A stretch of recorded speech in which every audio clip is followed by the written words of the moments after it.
Okay, Arwel. Well, good evening, everybody, and thank you very much for the invitation to be with you tonight, all in your homes and in your lounges and in your kitchens in Pembrokeshire and in the Lake District. It sounds as though we are very far-reaching tonight. Yeah, and thank you, Ian, for the warm words of welcome as well. So yeah, hopefully over the next half an hour, 25 minutes, you'll get a taste of what the park is currently doing.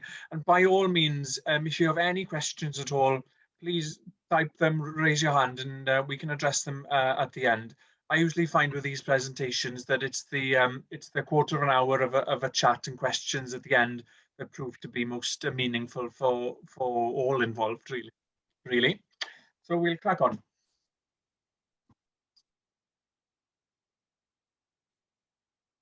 So yeah, I'm the conservation liaison officer. So I've split the presentation tonight into three key sections: a brief introduction and history about myself, the current projects and visions of the authority, and agriculture. Has anybody seen the map? I'll explain a bit more. I'll explain a bit more about that as we progress. Yeah, but as is mentioned, I'm a local boy from North Pembrokeshire, from Croswell, if anybody knows the area, near Eglwyswrw. I've been here for all of my life, and I have no intention of moving.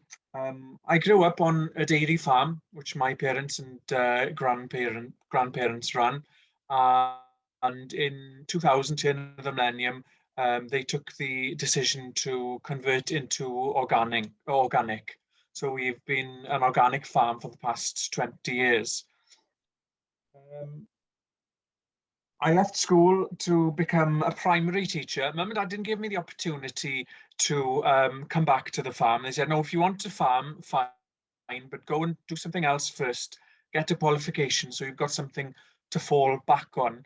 At that time, TB was a problem. It's still a prevalent problem, and it was creating great problems for us as a business.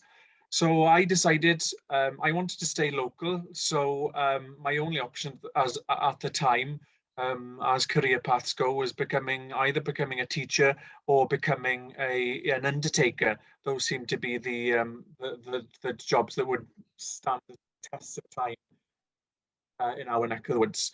But I chose chose to become a primary school teacher, and then went to train in Trinity in Carmarthen. And during that time, we actually came clear of TB at home, and Mum and Dad decided that they were going to sell the milking herd, just because we'd been pinned down for more or less 6 years. So they were free, and they decided that they wanted to move on and do something else. So they diversified to a beef pedigree Hereford beef herd, and they opened holiday cottages and bed and breakfast as well. And also during that time, my great uncles, both of which passed away actually relatively close together. So I inherited their stud of Welsh mountain ponies. And back in 2014, I moved back to Croswell, to our ancestral home, if we can call it that. This is Pontcannon, and I'm the 9th generation of our family to live here. And I have to say that I was the black sheep of the family, because I was the first generation to do anything else apart from farm. And yeah, skip forward to 10 years to 2019. I was married. I had a child, and I was working I had worked for the Duke of Edinburgh's Award. I'd been teaching for a decade in some capacity or another. And as mentioned, I'd started working in Castell Henllys as well. And there came a knock on my door one afternoon when I was at home, and I opened the door, and it was Geraint Jones, the former conservation farm liaison. I'm sure most of you are familiar with Geraint, having been a part of the authority for many a decade. And the simple question he posed, would I mind helping the grazing network out? They needed some ponies to graze some conservation sites. And it was an element of the park that actually I hadn't come across before, the element of conservation and the Pembrokeshire grazing network. And I started out here grazing at a few sites with a stud, and the ethos was a lovely ethos. They wanted to support the Welsh mountain pony because it was in decline, and it still is in decline in some regards. And it fitted the bill for coastal grazing and to help with meadow management as well. And I think this year, the plan is in front of me here, I think that the ponies are helping to manage around 41 different sites for biodiversity and flower meadow management this year. So it's grown a bit in the last couple of years. And as I said, that was my first insight into this part of the national park. And then last year, I was fortunate enough to get the post of the Farm Conservation Liaison. And it brings us neatly on to the next part of the PowerPoint, which is what the National Park is doing at the minute.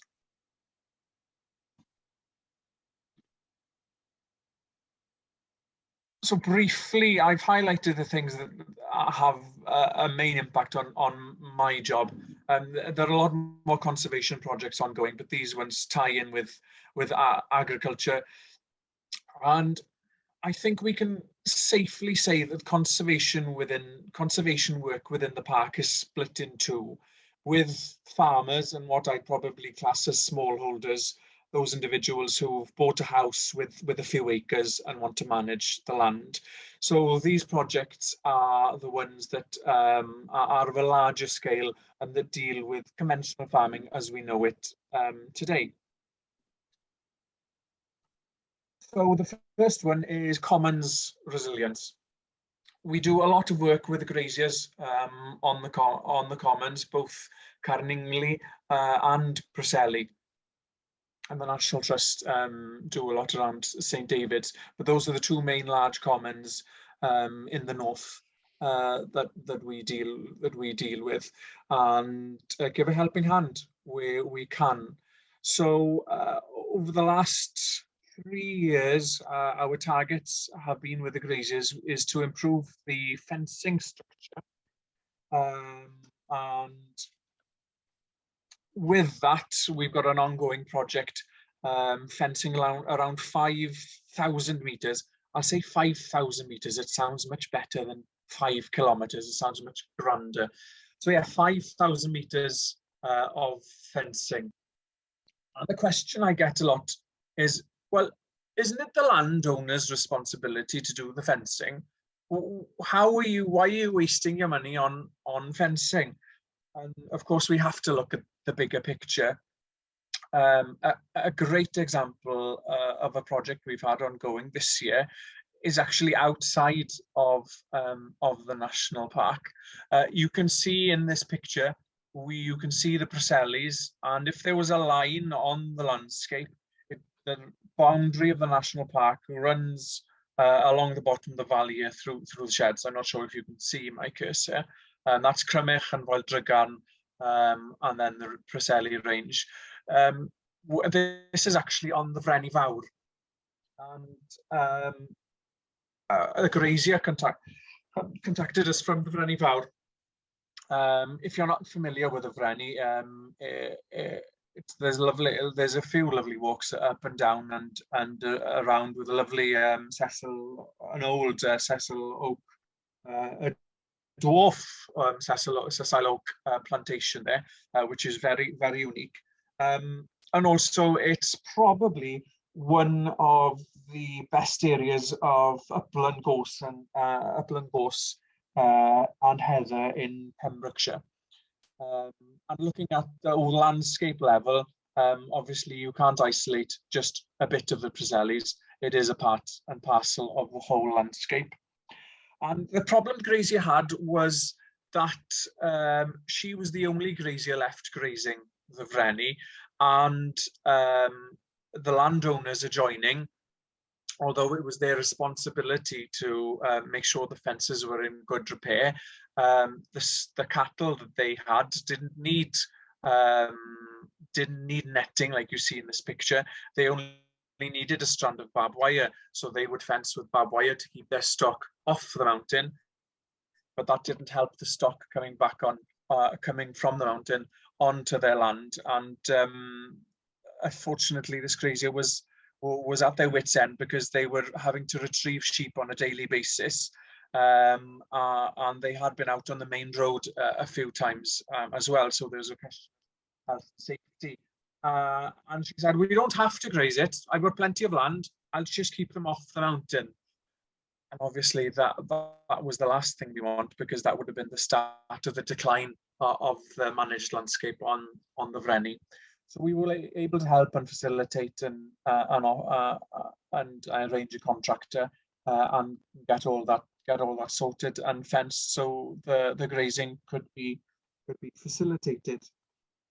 And it's a general pattern all through the Preseli's of, if we go back 50 years, maybe less than that, maybe 30, there'd be probably double, if not triple, the amount of people grazing. And people would have a vested interest in making sure that boundaries were kept in good repair. But nowadays you're down to a handful of graziers, and fencing structure is a problem. And another ongoing project we've got as well with the graziers and with other parties as well, with the fire service and the Pembrokeshire Wildfire Group, is the fire risk management of the commons. On the Preseli's themselves, we cut fire breaks. A lot of people find that strange, because it doesn't look like there is a lot of a fire hazard on the Preseli's, especially with the shorter grass in areas. But there are certain habitats that need to be protected. So it's a part of the work we do, is to cut the fire breaks to ensure if there is a wildfire in the summer, that it is the effects are mitigated and that it is controlled and doesn't spread controllably. So the next project, and it's a pilot that we've run this year, we've called it Greening Agriculture. It's a pilot derived from LSP funding, and it's all to do with carbon. A lot of people associate carbon now with planting trees, because that's everything everybody hears in the press is about large corporations planting trees to offset their carbon. But we've been working with dairy farms in particular, which is a first for the national park. The park hasn't worked with dairy farms in particular up until now. And with 3 principal farms, and having assessed how could they best lower their carbon footprint, the 3 projects that are ongoing is a solar and battery project in one farm to lower their emissions. They've actually diversified, and they offer a doorstep milk bottle delivery service and the old milk float. So the start of the project, or the small piece of the project that we're able to help with, is the solar and battery aspect, but they're hoping to take it further and upgrade to an electric van, so that they can power all the bottling plant, the robot that milks the cows, and the van, all from solar, which would drastically lower their emissions. Another one is another solar and battery power. I won't get into technicalities, but that project is based around an ice builder. If you imagine milk coming out of an udder, it comes out at body temperature, and the faster it's cooled, the longer the milk will last, and the healthier it is, really. And this farm was having to pump a lot of energy into cooling the milk due to their outdated, well, not outdated, but older infrastructure. So we're helping there to lower their emissions by installing an ice builder. And then the third project then is a water harvesting system, especially in dairy farms where the parlour is washed down twice a week, and everything needs to be clean and sterile. Water is at a premium, so helping to mitigate and reuse water where we can. By all means, I'm breezing through these because we don't have too much time. If you have any questions or anything extra you want to add, please do so. So the same part of the project then. So we've talked about emissions and lowering carbon emissions. And obviously the flip side then is trying to sequester carbon and store carbon in the ground and in trees. And the sister project we've got, this pilot, we've been working to improve the sequestering of carbon on not only dairy, but on all farms that we've been working with. Modern day management of farms tends to revolve around, especially in dairy, tends to revolve around a monoculture of just different varieties of ryegrass, because ryegrass, it works well with artificial nitrates and it grows very quickly. So the turnaround between crops is shorter, which means that this boosts yield and production. But as monocultures have their benefits and they have their negatives as well. So we've been helping farmers to introduce a variety of grasses and herbal species as well. Because one thing that was raised not too many years ago was the fact that we only have a certain amount of harvest left on the earth. I think the figure was 60 harvests left in 2016. And that's because the soils are being degraded. And a lot of this carbon work teams up nicely with improving soil and organic matter in the soil as well. And this has a lot of benefits. And I think going forward, this is going to be a theme that the park is going to be investing in a bit heavier, if I can get my way anyway, is not only what happens above the ground, but what happens below, because improving soil can have huge benefits, not only for carbon, but for biodiversity underneath the ground. Good soil structure is more of a sponge, so it absorbs and retains more water, which reduces flash flooding. It's a good filtration system, which would leave cleaner water in our rivers, and a lot of benefits. And also with a variety of grass and herbal species, they're flowering species as well, so they're great for pollinators. And actually, on the technical side, the protein that they produce is slightly higher, dependent on the variety than traditional grasses. So that's great for the farmers as well. Another thing we've been doing is introducing birds. I call them bird crops. It's different seed mixtures and grass and crop mixtures to plant around verges. They're doing a lot of this in England at the minute because it's subsidised under this stewardship scheme. We don't have anything similar in Wales as of yet. But again, this has a lot of benefits.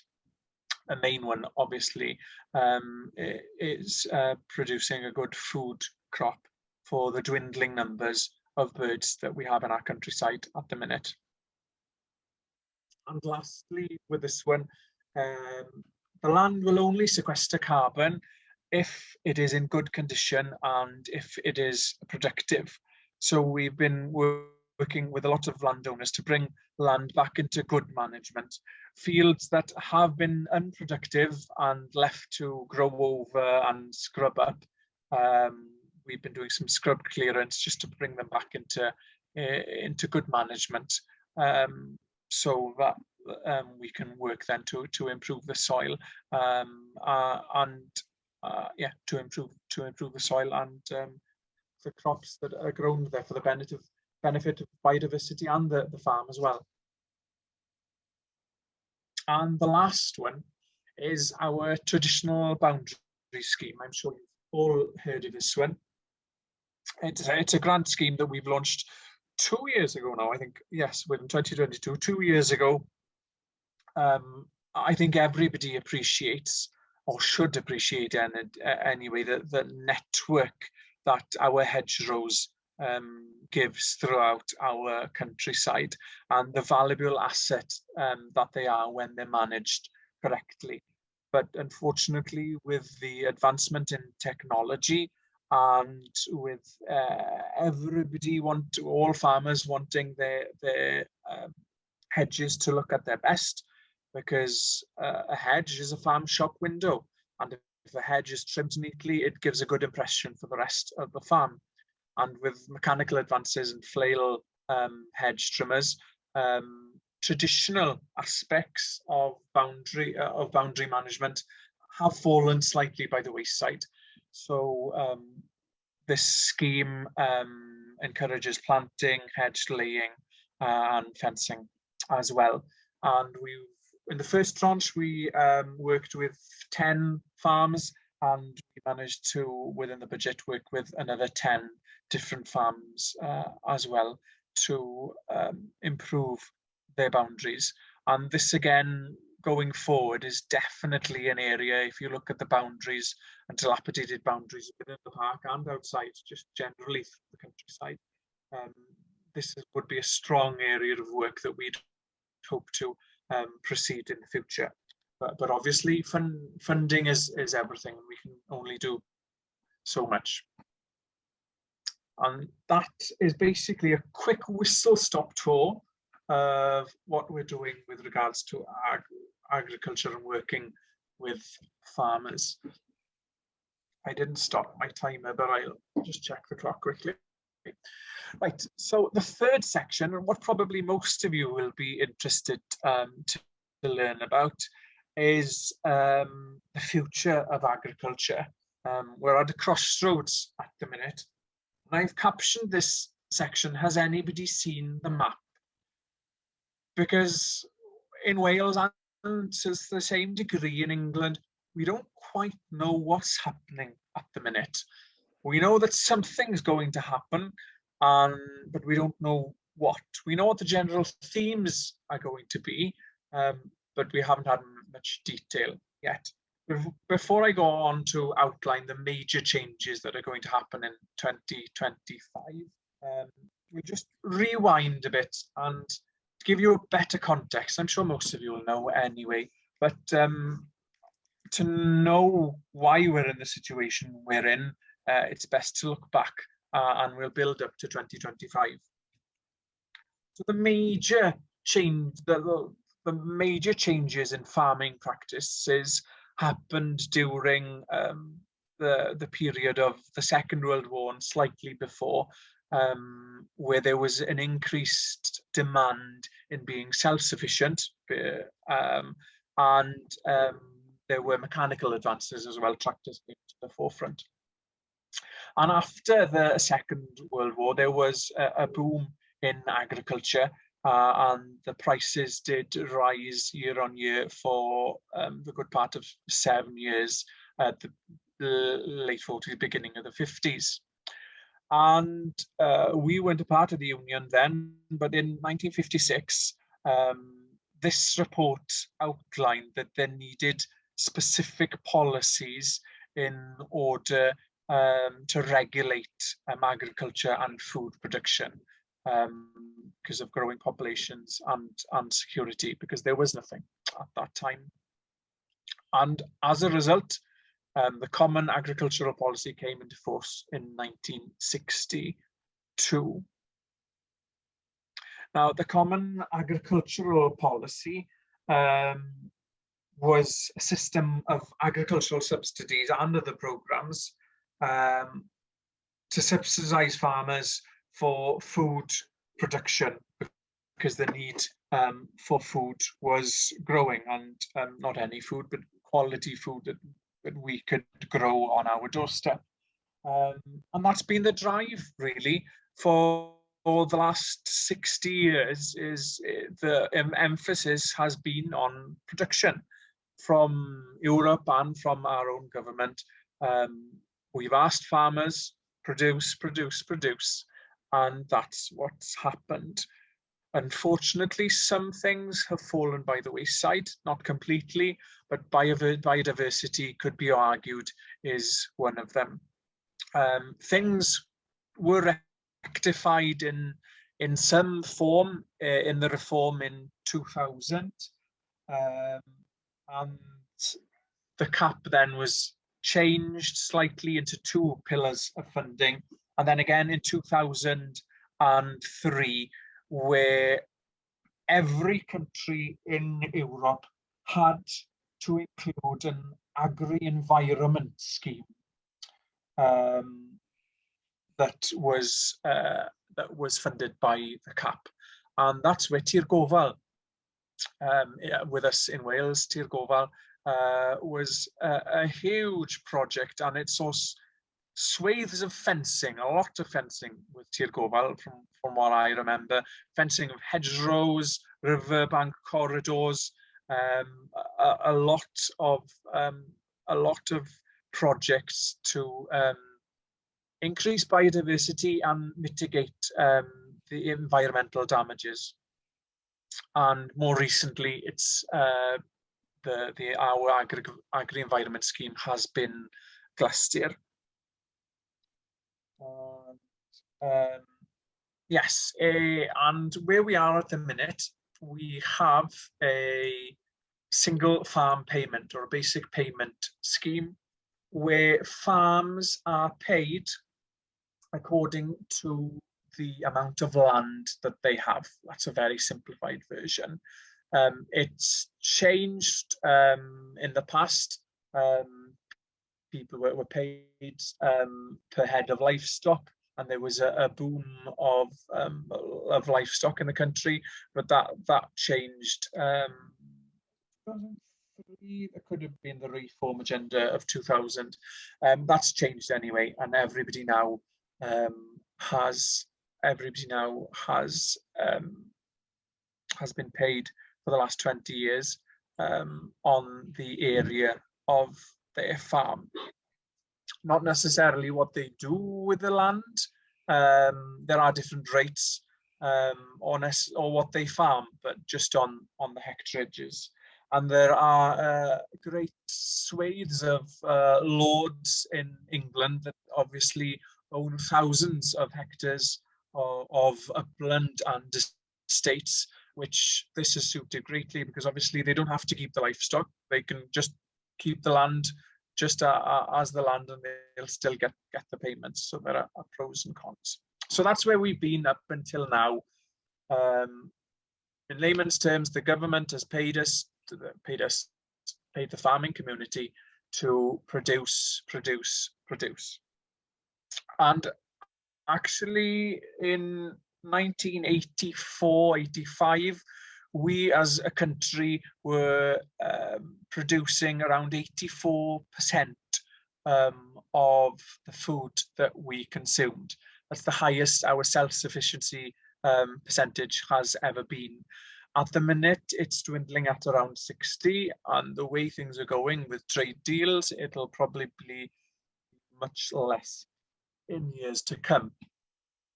So where are we now, and where are we headed? So 2025 is where it all changes. So we don't know what's happening yet. I'll get into that.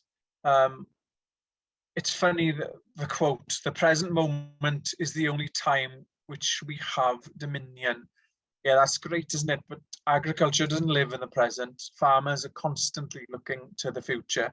I am starting to lamb over the weekend, and I'm already starting to think about next year's lambing, how I can improve things, what crop rotations, what grass would be best to cut for silage, for winter forage for the animals.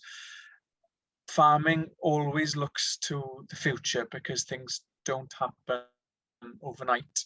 And at the minute, where the farming community is looking to the future, and that's all they're seeing is a big black hole that starts in 2025.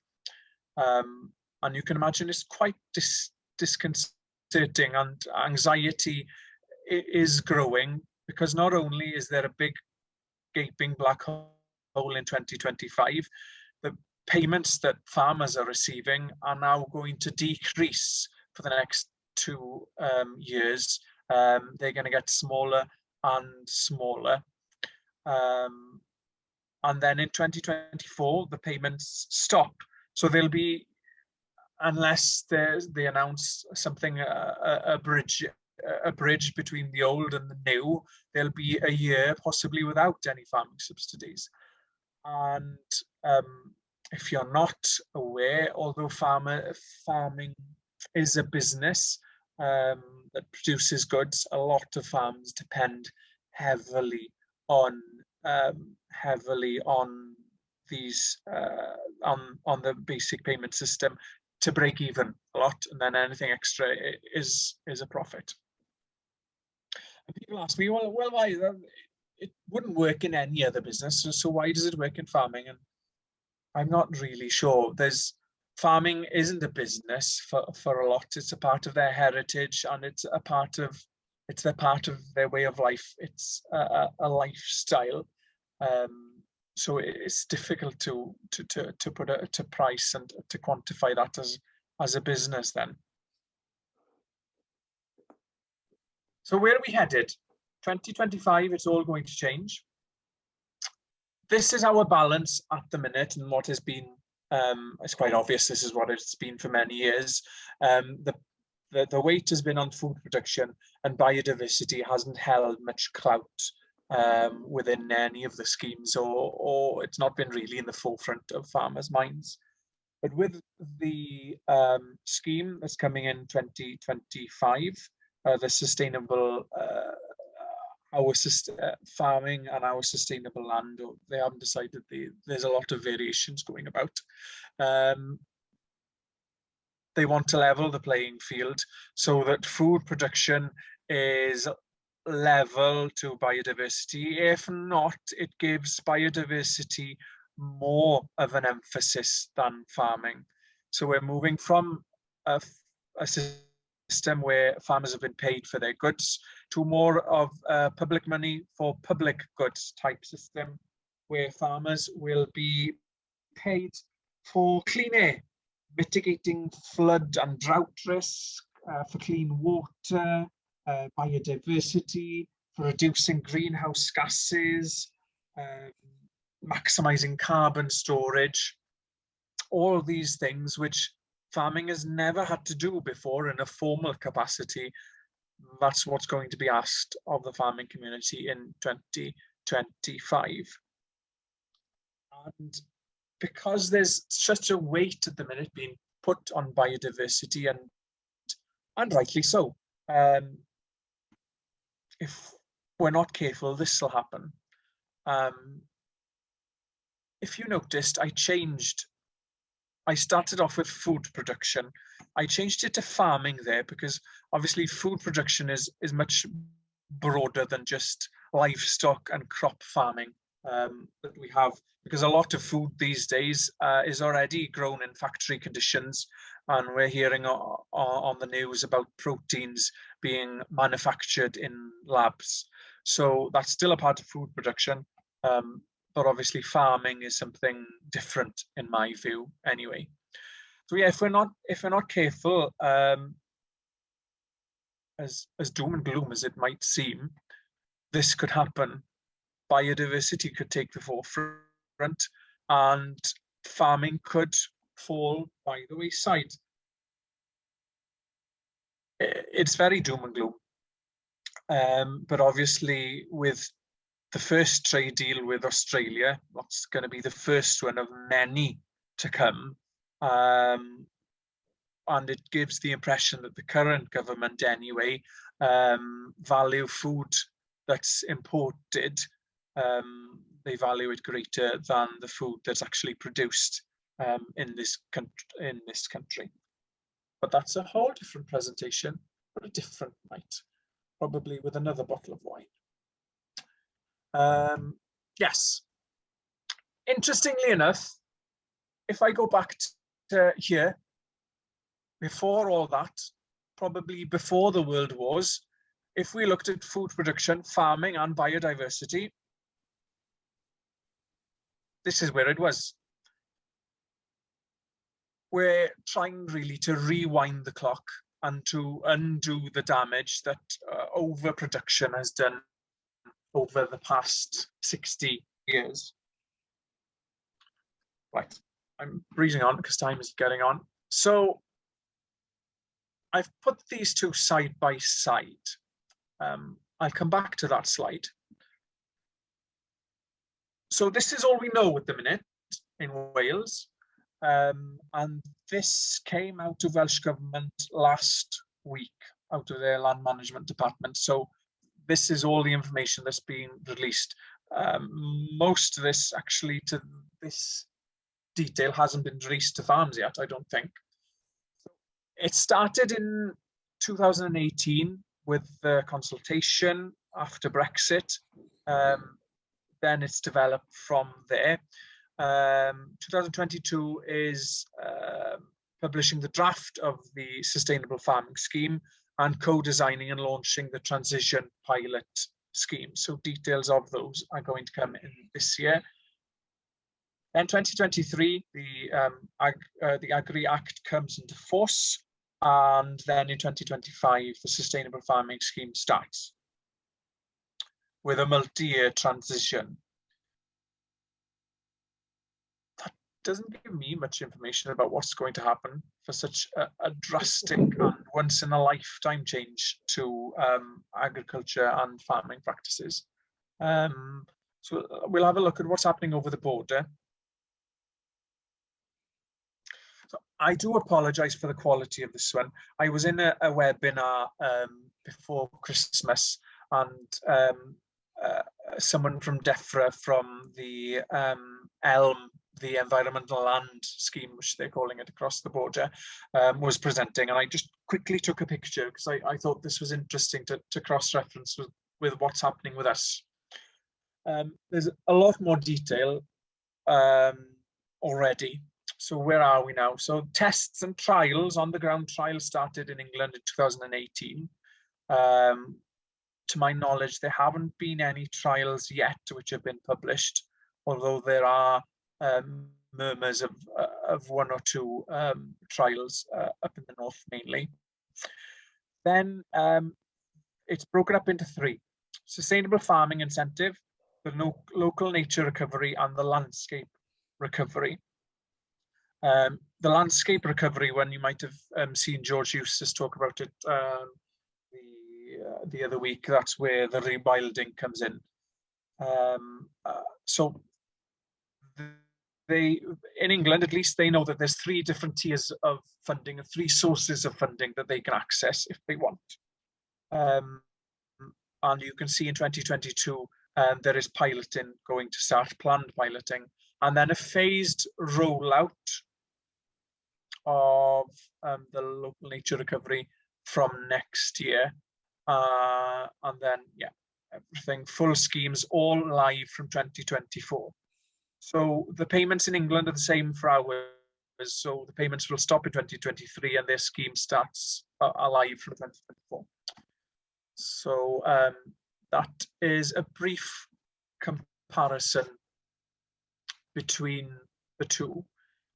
So we're expecting that the national park will have a direct role within this new scheme. We've gathered that much, so that'll be interesting to enhance our ties with the local agricultural community. And that's it, basically. I wish I could tell you more. I really do. I'd like to know more myself. And I think I speak on behalf of most of the agricultural community when we say the sooner we know what's happening, the sooner they'll be able to prepare, and the better the results will be.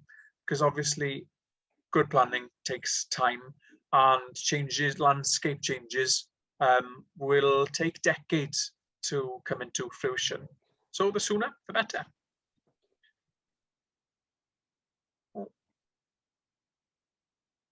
Diolch yn fawr. Thank you. Thank you. One hand raised so far. That's Mr. Pattinson. Yeah, please. Well, that was really, really interesting. And I was scribbling notes as we went along, because I'm genuinely interested in this, because I live in a farming community, and I'm quite touched by the depth of the Welsh culture and the farms who can point back to farming on those same pieces of land for generations. And I think that's something that's absolutely wonderful, the whole sort of culture issue. But it strikes me that when you quote things like only 60 harvests left, which I find really quite terrifying, surely food production in our country should be looked at as a strategic resource.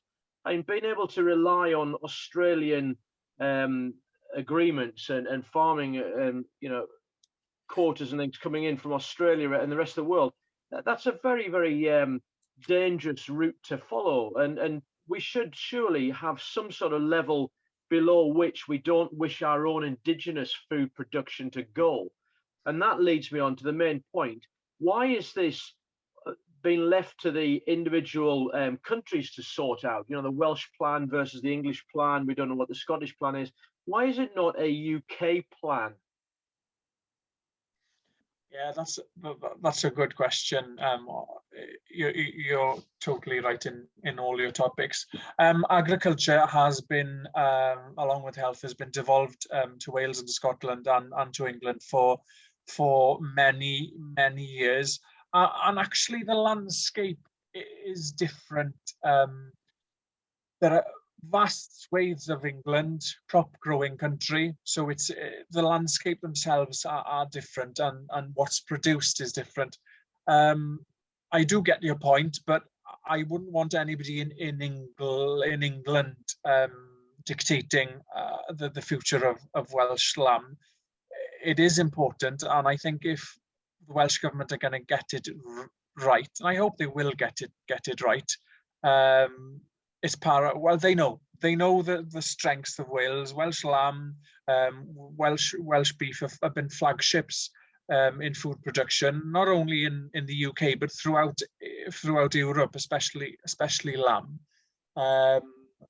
In lamb, interestingly enough, the UK was 110% self-sustainable. That was the self-sustainable index of lamb in 2019. So we produce a lot of good quality food. I think what this will mean, and what I forgot to mention, they are hammering on about biodiversity, but land management and biodiversity development goes hand in hand with good farming practices. And one can't really survive without the other. So I think we're going to see a change over the next 10, 20 years of people maybe looking back to the native breeds of Hereford, of Welsh Blacks, of cattle that can live and only live off the land, which will reduce overheads in business, and will probably produce better quality, because that's one thing with a push of production. The use of continental type beef animals with a higher killing out percentage of meat has been the driver. But actually, with the push of biodiversity, I think it'll strengthen the native breeds impact throughout. Yes, that's gone round and round the fences with your question, but I hope it's answered a bit of it, Ian. Yeah, can I just add something?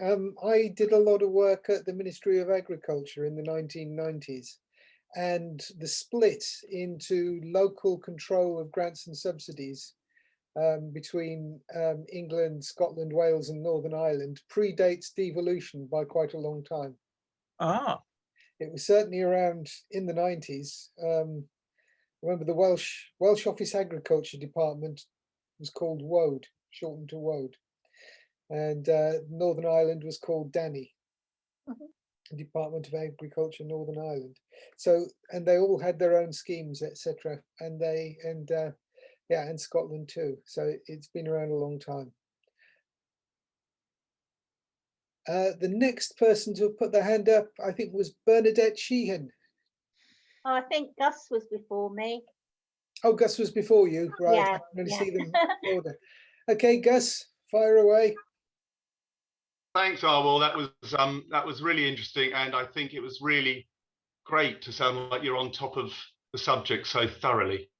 And it is, as you say, I think, unbelievably difficult. And I think the thing that struck us is, as you've described, that the Welsh government haven't really declared their hand at all on any of it, but particularly what that means in a national park. So in our national park, as you described, we've got this funny thing going on where it's both really great productive land, so it's very valuable and it's quite heavily intensively farmed, and then we've got obviously the historic farming landscape as well. And there's a great danger that if they don't fine-tune a scheme to take account of that one side or the other will suffer. And obviously it's likely that the smaller farm that suddenly has its sort of copper-bottomed finance taken away from it could easily become prey to a bigger neighbour who doesn't really rely on that the current subsidy in proportion to the business. It's a very small amount, so the power base is really, really fragile. And the couple of things that struck me was, one, the National Park Authority is a potentially great way to think about delivering the new scheme on a sort of local basis. It's a difficult thing to do, but if it isn't fine-tuned to the place, then the consequences could be quite rapid as well as quite bad. So I think that's really, that's potentially a great idea. Plus, of course, you're tuned into the local issues. So I think that's really good. And just a couple of other things I noted. So I just urge you to push that concept, because, as you say, you probably haven't had great liaison with Welsh Government up to date. So I think the more that one can do that, the better.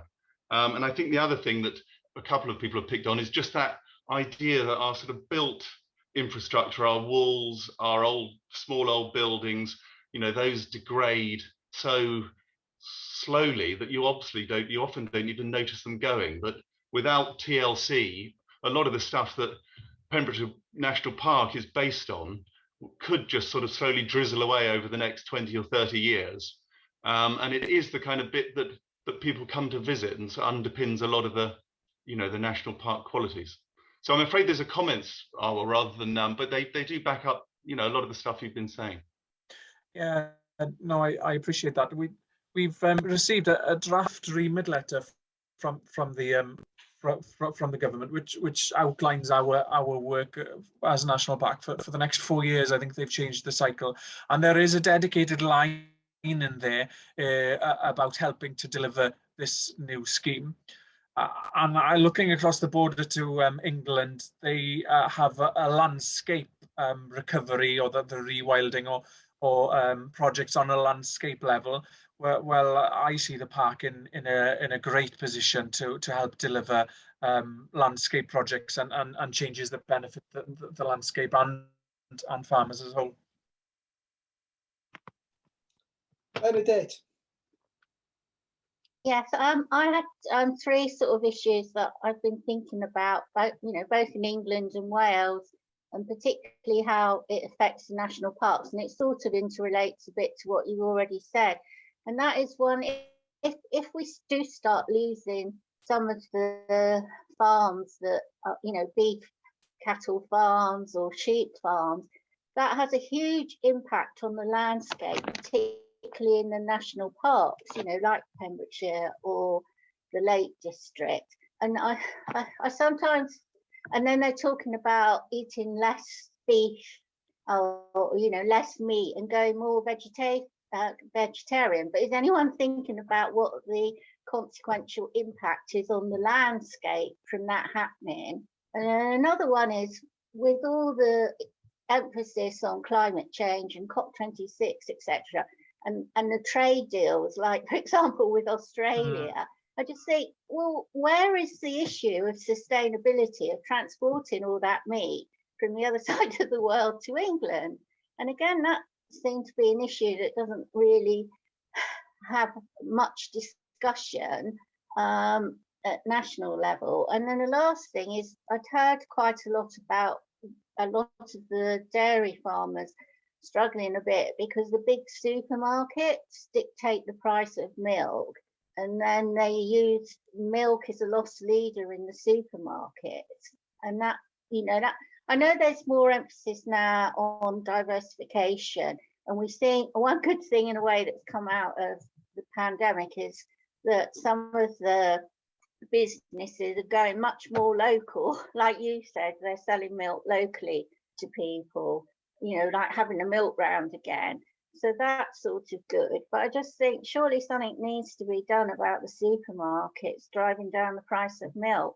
But I mean, I've got I've got no background in farming, so I might, you know, I may not fully understand what all the issues are, but that just seemed an obvious one to me that wasn't really fair on the farming community. Yeah, I heard a quote the other day, and I'm trying to remember it correctly. Farming is the only business or the only enterprise where a business has no control of the costs coming into the business and no control of the profits going out. All our inputs, the costs are dictated to us, and the market prices are dictated to us as well. So it's really difficult, and the supermarkets are definitely a problem that's developed. I think it's all going to come back to locality and supplying food to people within the local locality, and reducing food miles. Reducing food miles is something that's been thrown about a lot, but it would make so much of a difference if people just ate with the seasons and sourced things locally rather than depended on going to Tesco to get their avocados all year round. Another quote that I heard this week, Jack Monroe has been causing a storm with claiming that for the foods that poor people live on, inflation is currently running way over 100%, possibly nearer 300%. And a good quote that the supermarkets always say, well, they are making food affordable to the poor. But the quote is, you don't make food affordable by making it cheaper, you make it affordable by raising people's incomes. So don't just drive it down through the supermarkets.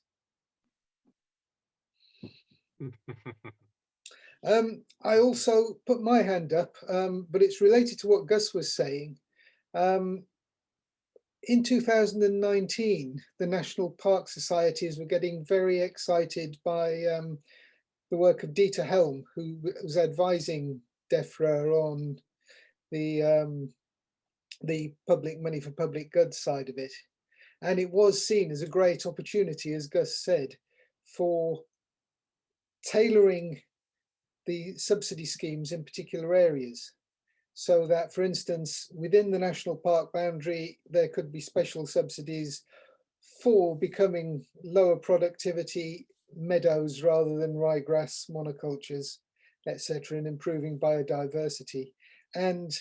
But also in the land adjoining a national park, for instance, in Greater Pembrokeshire, there could be rewards for not pumping slurry onto sloping fields which drain into the Cleddau and out into the national park. I don't think anything that fine-grained has emerged out of the English schemes. Oh, and then of course Europe is switching to public money for public goods as well at the moment. If we'd have stayed in the EU, we'd still be going through this.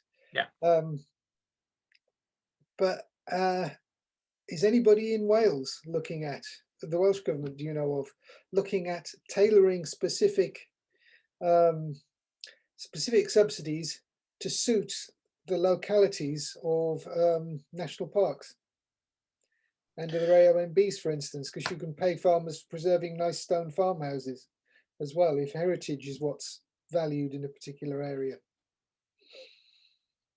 Yeah, I know the other ANOBs are a part of the, so the national parks and all that the 10 of us all together are going to be a part in implementing the scheme. But yeah, we don't know. It sounds great theoretically. Are but we doing any lobbying? Is the national park doing any lobbying to say, look, this is what we need? Yeah, we've started, just because it's difficult for us to plan as well, because if we're going out and offering farmers conservation opportunities, the mindset at the minute, well, we don't know what's happening. If they're going to pay us to do it in 2025, we'll wait till then. If we do it with you now, maybe we won't get paid for it down the line. And there's that mindset of not really wanting to do anything now, because people are holding off and not really wanting to commit commit too much anyway. But yeah, we are starting to push now.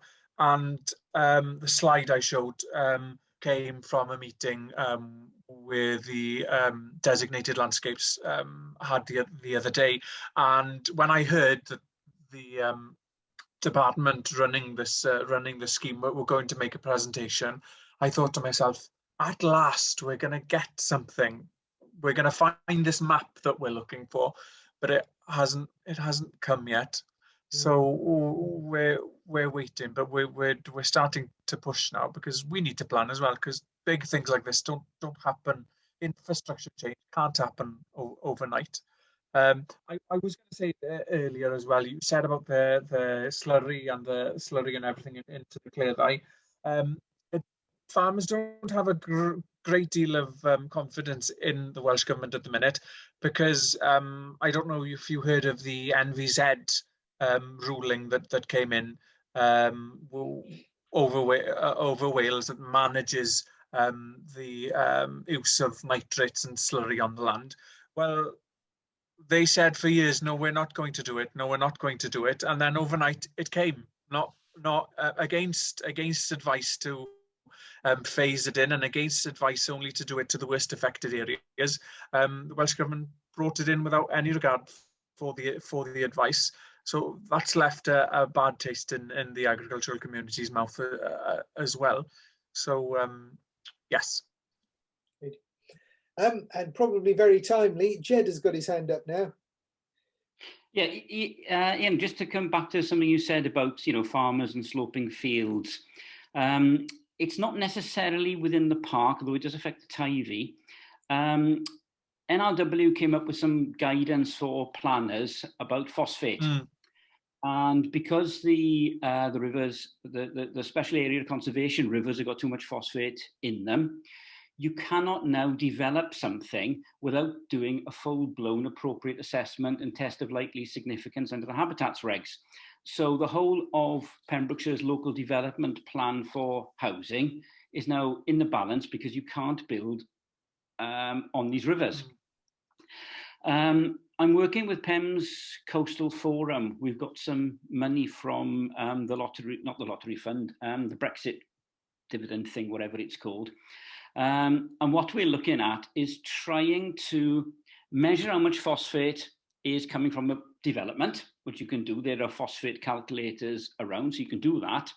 Then looking at mitigation measures, which have to be long-term in the landscape, like engineered buffer strips. And the other thing we're doing is we're funding Pembrokeshire Nature Partnership to do another GIS layer to see which land is most vulnerable to soil erosion and therefore where the phosphate is likely to come from. And I think what it's building up to is that I think there's an opportunity for farmers to provide the mitigation that housing developers need. And what we're trying to do is to work out that if we can map where the best places are to do engineered buffer strips, where you get the best bang for your buck, and then see whether or not we can put together a partnership between a number of farmers and a developer. And the idea is to submit a planning application with the mitigation alongside to Pembrokeshire County Council and see whether or not NRW accept it. And the idea being is if you can do it once as a precedent, you might be able to do it in other places.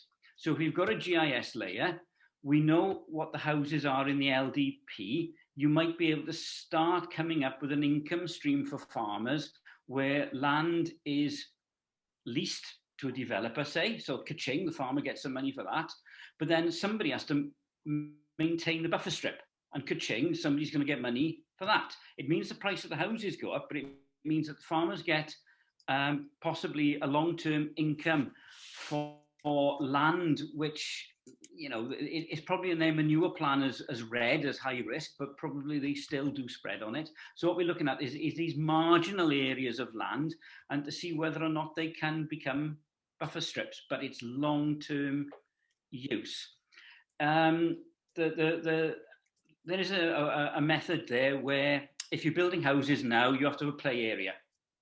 And quite often these play areas are not as part of the development and they're covered by Section 106 agreements. So what we're looking at is the same process where you can have the mitigation, the obligation is met outside of the farm, and it might actually solve the phosphate problem, improve water quality coming in, and be something that we don't work with NRW, but it's a private sector or a housing association development that goes in. So there's something there which we're thinking outside of any farm subsidy scheme. It's like a private sector developer route for money coming through to farms, but looking probably, because it's got to be long-term in the landscape, at these steep slopes, and maybe seeing more wooded valleys throughout Pembrokeshire.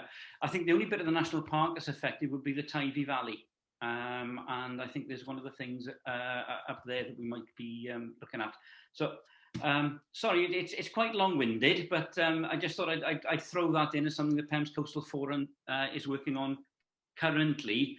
And we're going to be doing a pitch to the new Nutrient Management Board that's being set up in Pembrokeshire next month, I think. And we're also going to speak to the Welsh Government Special Area of Conservation Rivers group to try and see if there's any way that we can work together rather than doing this. One other comment I'd like to throw in is I saw it on the BBC today that I think it was Savills are banging on farmers' doors saying, can we buy your farm to plant trees? And coming back to food security, it really bothers me that people think the answer to climate change is just plant trees. Well, you want the right thing in the right place for the right reason. And really, we should be looking at if land is of great value for the future of food security, we should not be putting trees on it. There really needs to be some sort of strategic look at this. And I think it's woeful that our Public Service Board haven't been doing that for the climate change emergency, is that you need to look at land for, is it best for development, food security, or climate change mitigation, you know, and get the best use of land. Stable pasture is a good carbon sink. And in fact, round here, I would say my lawn needs cutting and there are no leaves on the trees. So the trees aren't sequestering any carbon at all for 6 months of the year here, but the grass keeps growing. Yeah, it's the trees. I'm trying not to impact. Are we still recording, or can I say what I want now? We can stop the recording if you like. No, that's fine. I was only joking. Yeah, the trees is a big issue, and I think the wider picture here is why are we letting these multinational multinational companies offset by planting trees in our countryside, where they should be fundamentally changing their practices, because global warming isn't going to go away unless these big corporations change what they're doing. And fundamentally buying farms to plant trees isn't going to work. It's a very short-term answer to a long-term problem. Yeah, that's as politically correct as I can give an answer to that one.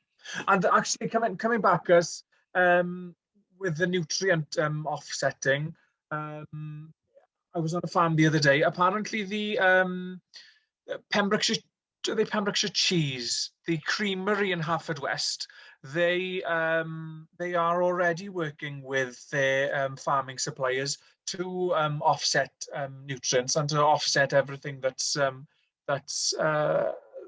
created in the process of making the cheese in Haverfordwest with the supplying farmers. So yeah, the same model there, and I think that would be a great income stream for farmers going forward, definitely. I think that's it. Over to you, Ian.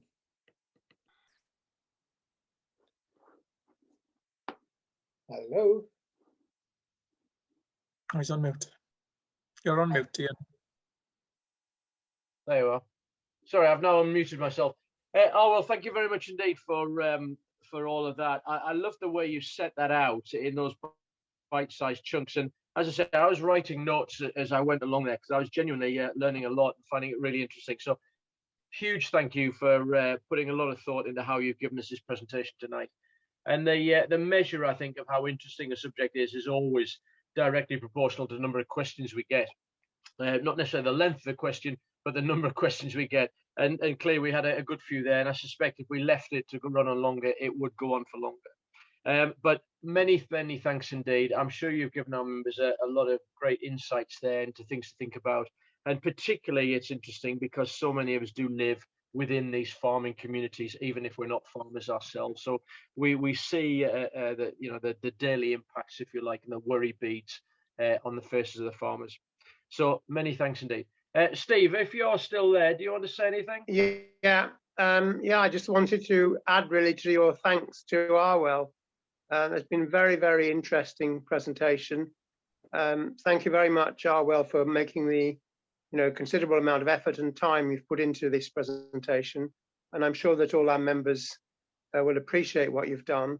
And I assume that Ian Chambers intends to put this onto our YouTube channel, so it will be there for the future.